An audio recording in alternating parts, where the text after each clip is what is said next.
আজ দক্ষিণ কোরিয়ার ইতিহাসের অন্যতম ভয়াবহ বিমান দুর্ঘটনার ১ বছর পূর্ণ হল।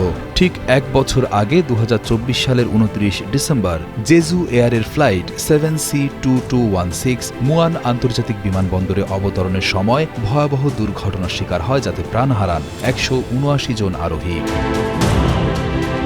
প্রত্যক্ষদর্শীদের ফুটেজে দেখা গিয়েছিল রানওয়েতে নামার সময় বিমানটির ল্যান্ডিং গিয়ার বা চাকা দেখা যাচ্ছিল না এবং কালো ধোঁয়ায় আচ্ছন্ন অবস্থায় সেটি নিয়ন্ত্রণ হারিয়ে বিমানবন্দরের সীমানা প্রাচীরে সজোরে ধাক্কা খায়। মুহূর্তের মধ্যেই আগুনের লেলিহান শিখা গ্রাস করে পুরো বিমানটিকে। দুর্ঘটনা কবলিত বিমানটি ছিল বোয়িং 737-800 মডেলের একটি জেট।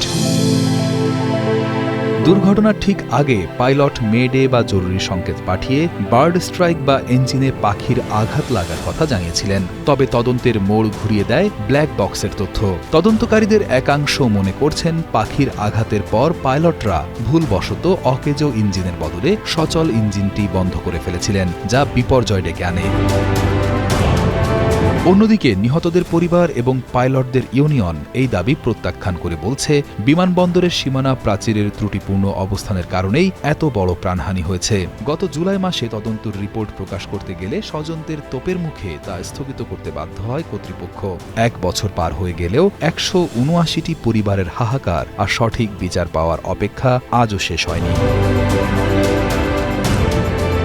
দুর্ঘটনার ১ বছর পূর্তিতে দক্ষিণ কোরিয়ার বর্তমান প্রেসিডেন্ট মুয়ান স্পোর্টস পার্কে নিহতদের প্রতি শ্রদ্ধা জানিয়েছেন এবং দুর্ঘটনার প্রকৃত রহস্য উদ্ঘাটনের প্রতিশ্রুতি দিয়েছেন।